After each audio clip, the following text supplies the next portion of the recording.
I'm Tim Ray, a member of the American Bandmasters Association, and I'm honored to interview Don Wilcox regarding his distinguished legacy and to obtain his perspective of the wind band movement in the United States. So, Don, we will start with, tell us about your career and your work. Well, I got into the band thing kind of by accident. My dad was a high school band director, and he was my hero and my idol, and I liked hanging around the band room when I was a little kid. And he just kind of grew up in the band business and seemed the thing to do. He was killed in a plane crash when I was 11 years old, and him being my hero, I wanted to do what he did and grow up to be like him. And I've been trying to do that ever since. Okay. Interestingly, I remember in the band room when I was a little kid, the first person that I remember meeting was Frank Simon, who was one of the early presidents of the ABA.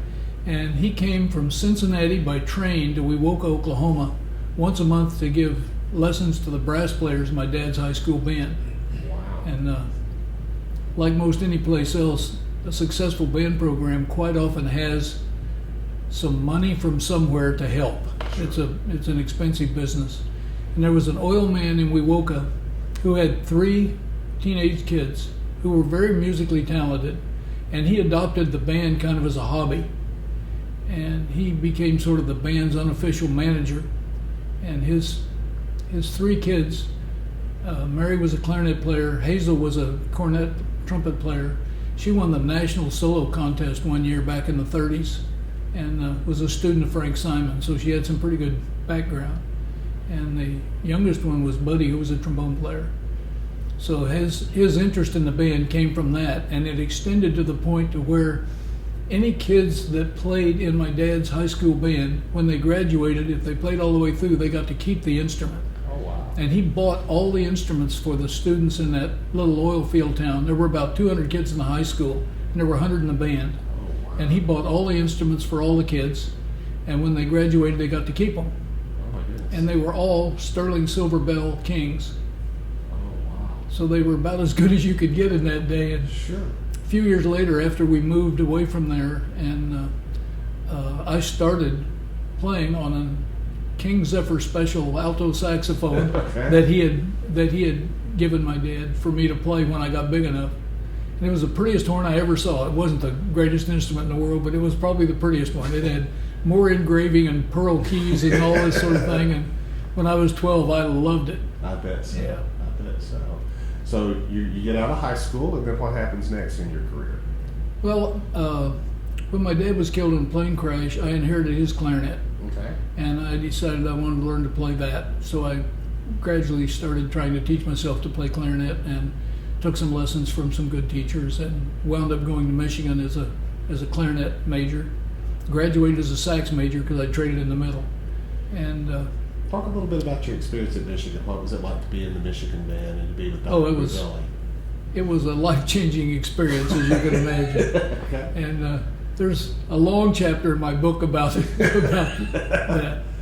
And it was not easy, but my wife and I got married between our sophomore and junior year in college. Okay. And we had like 7 part-time jobs between the 2 of us. And being raised by a single mother, I had been working full-time on summers and Saturdays from the time I was 12 and saving money to go to college on. And KG and I had 7 part-time jobs between the 2 of us to get through school. Gotcha. Everything from, I worked construction, drove a garbage truck, played a zillion dance jobs in places you wouldn't want your kids going. Oh, wow. So you get out of Michigan, and then what happens next in your career? We went to California, and Revelli had a fit. He wanted me to go to Niles, Michigan, and be the high school band director at Niles. And KG and I wanted to go to California. So we went, and he called out there and got me a good job out there, and then scolded me thoroughly and told me I was probably history and would never be seen again. Gotcha. And I didn't see him again for 6 years. Really? And he came out to California to judge a band contest. And it was a thing that was sponsored by the Los Angeles Times, and they were doing a big thing to sell newspapers.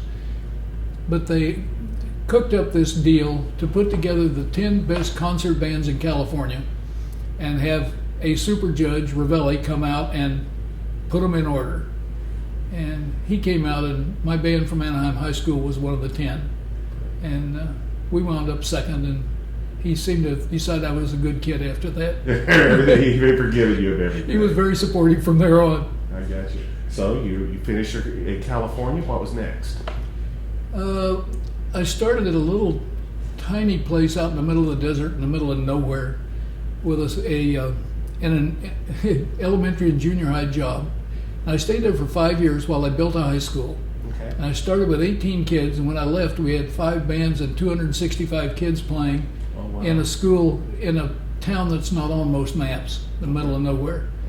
Okay. There were 112 kids in the high school and 100 in the band. Oh, wow. And stuff like that. Gotcha. Kids had nothing else to do, so I talked them into playing. Got you. And so you went to West Virginia after California? Yeah, a long time. I went from the little school out in the desert to Anaheim High School, which was a big school and a wonderful place to teach. Mm-hmm. Followed Bob Reynolds in that job and learned a lot from him. Sure. Then I went to Long Beach State as Bob's assistant. Okay. And continued to learn a lot from him in rehearsals and that sort of thing. Then he left, and I inherited the Long Beach job when I was 30. Oh, wow. And my wife and our son were both having terrific problems with something in the smog in LA. They were having all kinds of asthma and breathing problems. And I got a call out of the blue offering me the job at Wichita State. And if there's anybody that's got thoughts of fresh air, it would be in Kansas. So we moved. Okay. And the first year there was wonderful. I had a great time and loved it. Second year they hired a new dean who didn't think much of me, and he ran me off. Okay. And I wound up in West Virginia from there, which turned out to be a good move because I was there for 34 years and retired in that job. Yeah. Talk about your duties when you were the director of bands at West Virginia. What were your duties there? What all did When you I do? first went there, the band director was the marching band guy, and he did the Broadway show musical Pit Orchestra in the spring, and the concert band was kind of an interesting afterthought, but it wasn't a very big deal because it was a very highly driven orchestra school. The dean was an orchestra guy. The string teachers had all been there 100 years, and the band was an afterthought. And that was a long battle, but it gradually evolved. And by the time I left, we had 3 concert bands and a jazz program and a marching band. It was about 380. So a lot of It growth. was less than 80 when I got there. Oh, It was wow. 380 when I left. Tremendous growth while you were there. There were a lot of good kids. Sure. Let's talk a little bit. What do you consider to be some of your greatest musical accomplishments throughout your career? I think probably musical accomplishments. As far as musical performances, there's a lot of concerts that I enjoyed very much and was very proud of. But I think probably the main thing is the effect on students that I enjoyed seeing over the years and keeping track of what they're doing now and sitting back and bragging about people like John Locke and Ken Ozello and folks like that. Sure. They make you look pretty good. And I happened to be at WVU when they went through there. That's great. And, That's great. So you can claim trying to teach them something, but they would have been terrific anyway. I understand. This is kind of an open-ended question. If you could go back and do it all over again, whatever it is, what would you do less of, more of, or differently? Not much. Pretty happy. I think that the balance of the career that I enjoyed and lived through probably was pretty close to what fit me pretty well. I always felt like if I won the lottery, I'd still go to rehearsal the next day because I enjoyed doing that.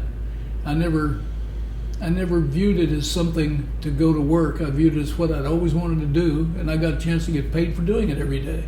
How fortunate.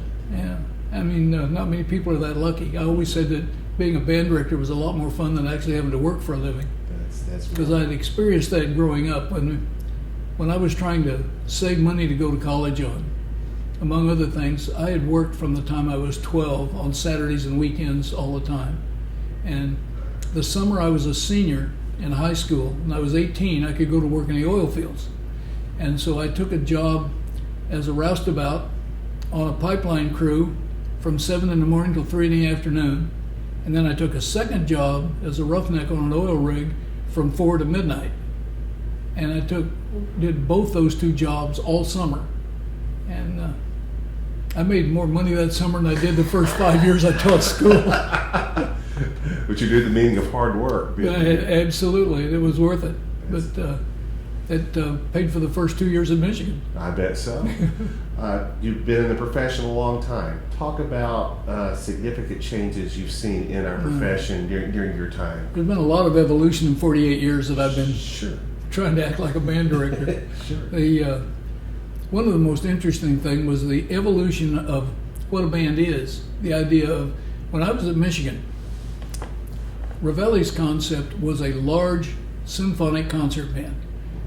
And I remember we went on a tour at one point of the Upper Peninsula where the stages were a little smaller, and Revelli cut the band down to 112. And that was the smallest band I ever played in at Michigan. Really? It was a 112-piece concert band. I mean, we were talking 6 tubas, 8 horns all the time. It was a big, rich sonority, and that was his concept of the way it was supposed to work. And then Fred started the wind ensemble movement at Eastman, and that became the hot ticket. And you had to have a turtleneck sweater and a pipe and be a wind ensemble guy. And then there were 2 schools. There was Revelli and that group and the new kids. And they went at it hammers and tongs for about 10 years before it began to sort of sift out. And it still goes on somewhat. You go to a concert, you don't know whether it's going to be a symphonic band, a wind ensemble, a wind orchestra, or what they're going to call it this time. And I always kind of liked what they did in Illinois for a long time. So we've got 3 concert bands, a big one, a little middle-sized one, a little one. What did you use when you went to West Virginia, your top band? What kind of band did you have? It was... originally, it changed in the first 2 or 3 years because of the size of the enrollment. The program grew enough. When I went there, we had a concert band that was about 50 players. And there was a second group that was just awful because it didn't have enough to do anything with. And it was kind of a parking place for the female students who weren't allowed in the marching band at that time because it was an all-male group. So the second year I was there, I changed it to a co-ed marching band. And we started growing some things. And after 2 or 3 years, the concert band got big enough that we had a top group and a second group. So we called it a symphonic wind ensemble and a concert band. And then it went through all the name change thing that was the thing at the time. We called it everything under the sun at one time or another. I think it was wound up calling it the Wind Symphony by the time I left. I kind of like that. That seems to be the term right now that's kind of... It's changed so many times. Half a symphony band and half a wind ensemble, and you get wind symphony. Yeah, I think maybe that is. But I can remember some of the comments during that era when some of the old guard would say, a wind ensemble is what you have if you don't have enough kids to have a real band. Or a wind ensemble is a little band that sits in straight rows, and all sorts of things like that. It's crazy. I think kind of now it's kind of evolved to where there's flexibility. A lot of us that grew up in the Revelli Symphonic Band era like and really enjoy the sonority of a few more players. There's a richness in 70 or 80 players that you can't get with 30, no matter how good they are. You get a clarity and a precision, but it doesn't have the sonority that some of us grew up with. So given my choice at WVU, when I could pick anything I wanted, we had 3 concert bands going. The top one was usually about something in the neighborhood of 70 players, 68, 70, something in that. And a lot of one on the part brass players and a lot of doubling of flutes and clarinets and single players on double reed parts. And it just, you played with the balance until you got the sounds you were looking for. And a lot of that depends on how aggressive and how strong the players are. I mean, if you have a trumpet teacher that is very aggressive, organized, it doesn't take many trumpets. That can vary. That can vary a lot. Sure. But you just have to juggle the numbers to get the sounds you want. Sure. What do you view as some of the most positive things happening in the band profession today, now that you've kind of watched it for 50 years? The quality of the music being produced by young new composers and people that are writing for band that are just cranking out some terrific music. and it's just a gold mine of new stuff. I mean, all of us premiered a lot of pieces where the ink was still wet, and that was the big rage, particularly about 15, 20 years ago. Mm-hmm. If it was not brand new, it was not very interesting. So we all played a lot of stuff with the ink still wet, and some of that was wonderful and some of it wasn't. Sure. And, you can't always predict what that's going to be, but conducting a premiere with a composer in the neighborhood is always kind of a hair-raising thing to do. You think, there's no guideline on this piece. There's no previous studies been done on it. You're supposed to figure that score out in enough detail to reproduce it right. Sure. That's hard to do. Sure. So how do you feel about transcriptions and marches I love and all that transcriptions. stuff? I grew up on them. I couldn't help it. My high school band director was Paul Enix, and Paul was an ABA member who was one of his claims to fame. He was a terrific trombone player and also a cellist, and very fine musician. And he was the copyist for Percy Granger on The Immovable Doe, which was premiered, I think, at Ada, Oklahoma. And he was the copyist, and he was also the first chair trombone on the performance. And he chauffeured Granger around while he was there and sort of played host. He was kind of the college student super gopher who was able to do everything. Mm-hmm. And so he had some terrific experience in that. So I grew up very interested in Granger from things that he had shared. And he loved transcriptions. I remember every spring he would get out the transcription of The Flying Dutchman by Bach. Mm-hmm. And we would take a try at that, and he would finally give up in frustration and put it back in the library and try to find something we could play. How about marches? What kind of role do they play in our repertoire? I grew up in an era where that was a foundation. And I remember when I was a freshman at Michigan playing an ABA concert and playing two marches back to back under the composers, one with Carl King and one with Henry Fillmore. Not a bad two. Not a bad shot. Oh, wow. And I've always been very enthusiastic about marches. I've never done a concert that didn't have at least one on it somewhere, sometimes more than that. What were King and Fillmore like to work with when they guest conducted? They were amazing. They were polar opposites. Carl King was tall, very handsome, and very soft-spoken, and very polite and almost conservative. And Fillmore was a ham. They showed up at this concert, and they conducted back to back. And Fillmore was dressed in a white suit with a white shirt and a white tie that had 4 red roses on it. And he was a happy camper. And he tended to conduct a lot of times by turning kind of sideways because he thought he was a very handsome guy and he liked the audience to be able to see his profile. And he had been years and years with the circus. You ought to read his book about Hallelujah Trombone, about his early life. It's hysterical. But he had a tendency that he did a lot of times because he was a showboat from the word go. And he'd get to the end of the tune and he would yell something when he got to the end. It was usually like bum-ba-dee-da-dee-da-da, good enough, boom. How much fun! Oh, he was delightful, but he wrote some wonderful marches, very very melodic. Things like Americans We, and a lot of those are just wonderful ones. I play them all the time in my community band. Sure. We play a lot of Carl King too. I bet you do. What are some things maybe you would like to see changed in the band profession today? Are there things we could do better or things we need to work on presently? One of the things that I always really enjoyed and kind of made a federal case out of is whenever we had two bands in the same place at the same time to try to get them together and do something in cooperation rather than we do our show, you do yours, and we compete with each other.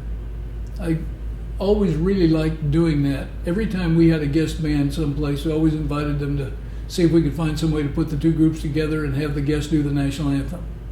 And one of my fondest memories is Gene Thrailkill was a buddy of mine for years. We'd gone to school at Michigan 100 years ago. Yeah. And as a matter of fact, when I heard about the Oklahoma job, I was looking for a job in Kansas when I had after been there. And I looked at the OU job, and it was about 85% marching band at that time, and that wasn't what I wanted to do. I was looking for a little more leaning towards the concert side. Mm-hmm. But I knew that Gene was a killer marching band guy, and he was at Ohio University at that time. So I called him up and told him about the OU job. And he said, by the way, West Virginia's open. And I said, where's that?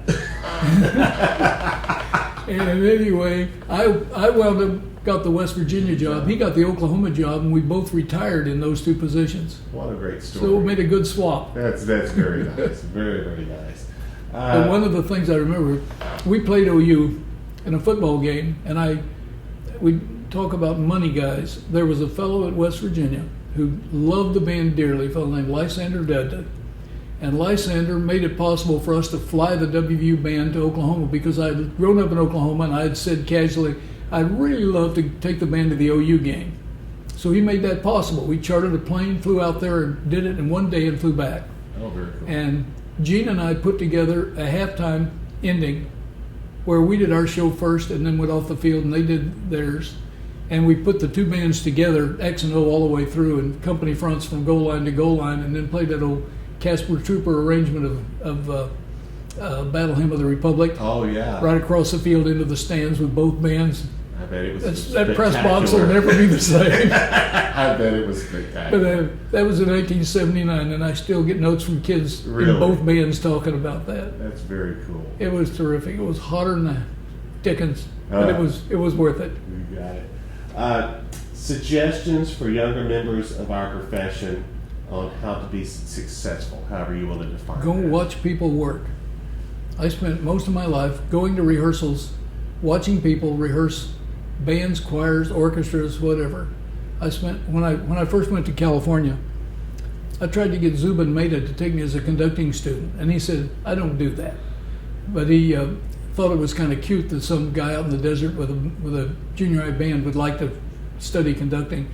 So he gave me permission to attend rehearsals and watch. So I would drive 2 hours to LA and watch the rehearsals.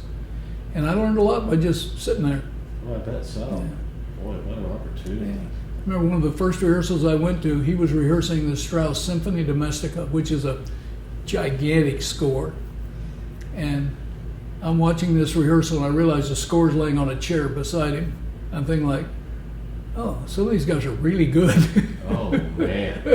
Wow. That's very, very cool. But I was Bob Reynolds' assistant for a while, and I never missed a rehearsal watching him or watching Frank Pooler, the choral director there. Frank was a terrific teacher and conductor, and I watched every rehearsal he ever did. And I watched the orchestra guy rehearse. I'd never sat through a rehearsal watching somebody work without learning something, either good or bad. Sure. Sometimes good, sometimes They're the both other way. important. Absolutely. They're both important.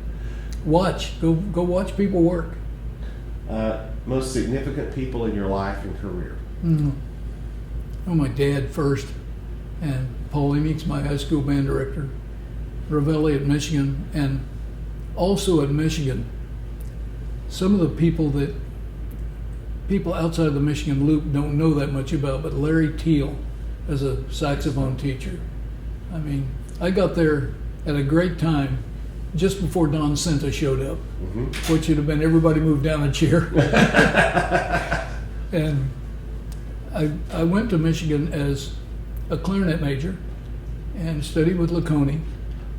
And my freshman year, I found out that at Michigan at that time there was a band award, sort of a remission of fees deal, where if you played in a symphony band, you got $75 a semester to make up for part-time jobs you couldn't have because of tours and things like that. So there was kind of a light remission of fees thing. And everybody got $75. And if you were a first chair player, you got $150. You got twice money. And so I looked around when I was a freshman, and money was always very tight.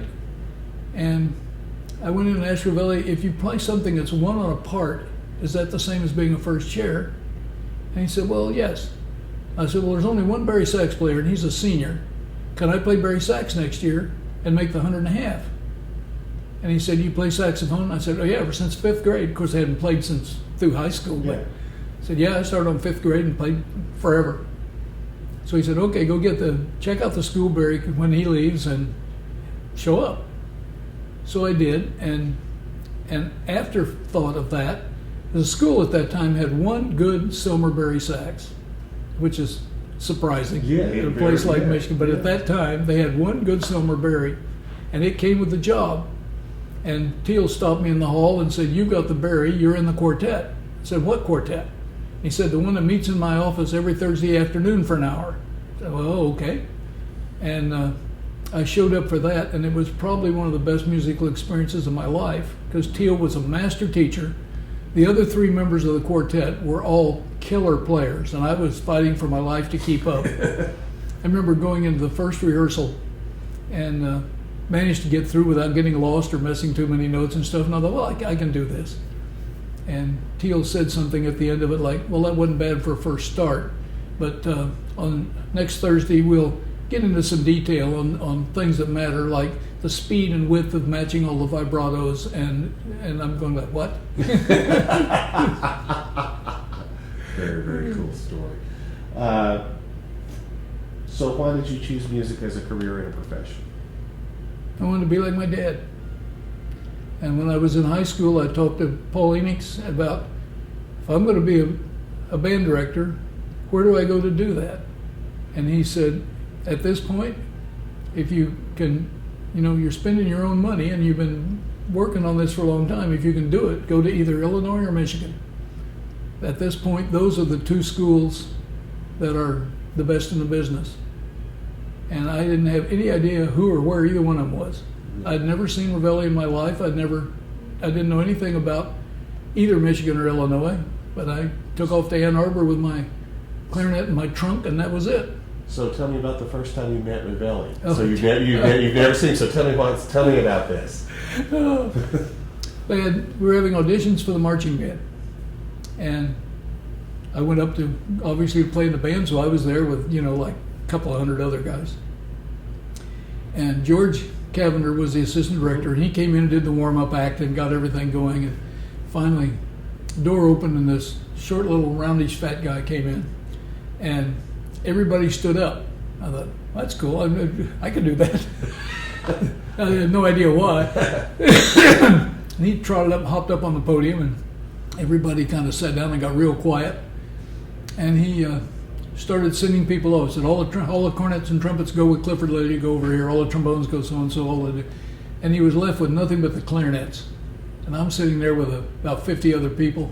And he said, okay, I'm going to take 24 clarinets for marching band and put the chairs in a big arc. And he said, first chair's on this end, last chair's on that end. I'll take 24 when we're done. And everybody dove for the middle because they wanted to make the band, but they didn't want to be on the spot. And everybody was trying to get there. But anyway, finally got it all shuffled around, and there were about probably 40 clarinets in there.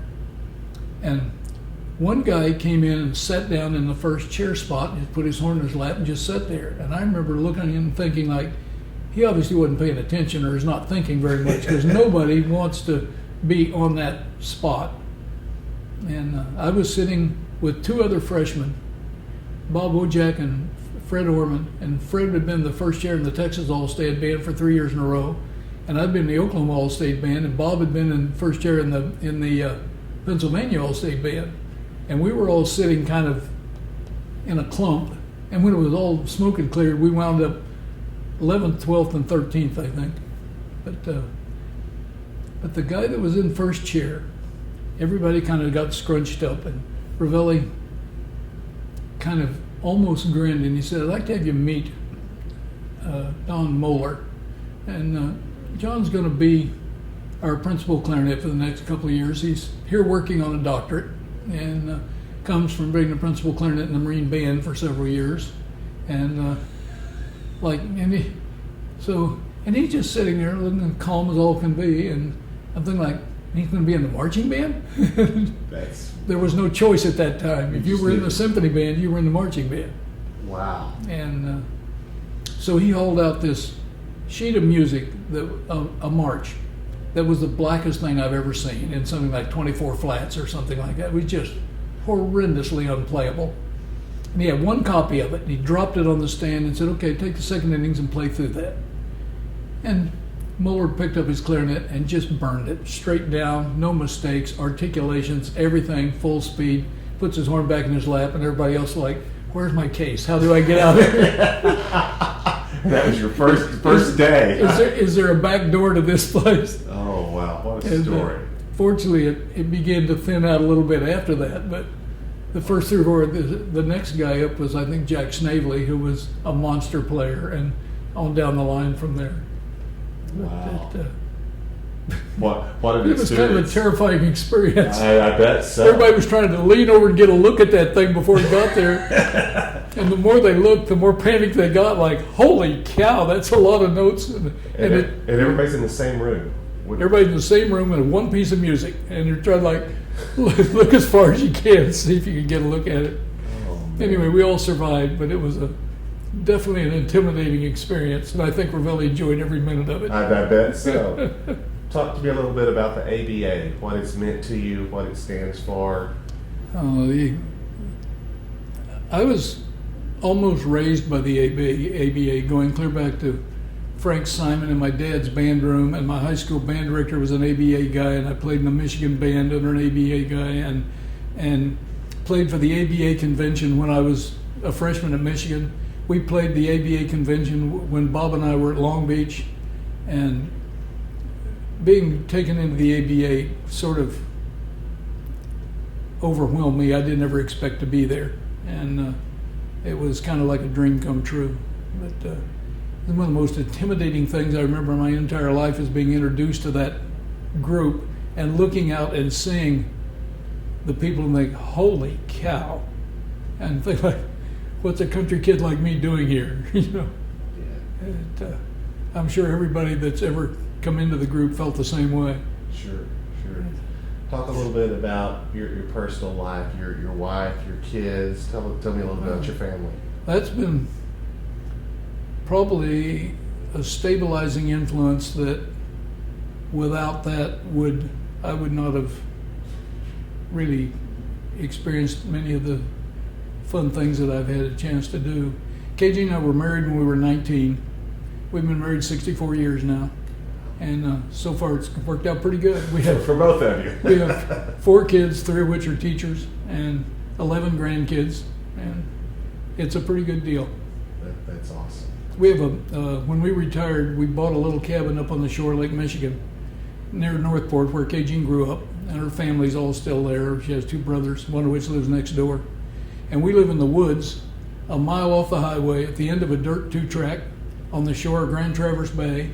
And we bought a little cabin there, and when I retired, we added on to it a little bit. We now have a lot of space for kids and grandkids. But That's wonderful. it's a dead end. It's at the dead end of the road. Gotcha. Is there anything you'd like to talk about that I didn't ask you about? No, just the people in the business are one of the treasures. The thing that keeps all of us coming back to ABA, if we can possibly get there. I've missed 2, I think, in 30 years, and it's very painful to miss, because you miss seeing the people that you care about, that know the business, know what you're doing, understand the frustrations and the joys of it, and there's lots of both. And you get to hang out with people that are on the same wavelength, and there's friendships within the ABA that go back half a century. There's people in here that I've known since I was in college, and friendships that go that long are treasures, and not to be missed if you can possibly help it. I agree. Well, congratulations on a remarkable career and taking time to visit with me about it. Well, it's been a lot of fun so far, and I'm still conducting a community band in Northport, Michigan that does 12 concerts every summer. That's so awesome. 48 years and counting. That's awesome. Well, thanks for your time. I appreciate it a lot. Sure. All right. Thanks, Tim. All right. Been fun. Okay.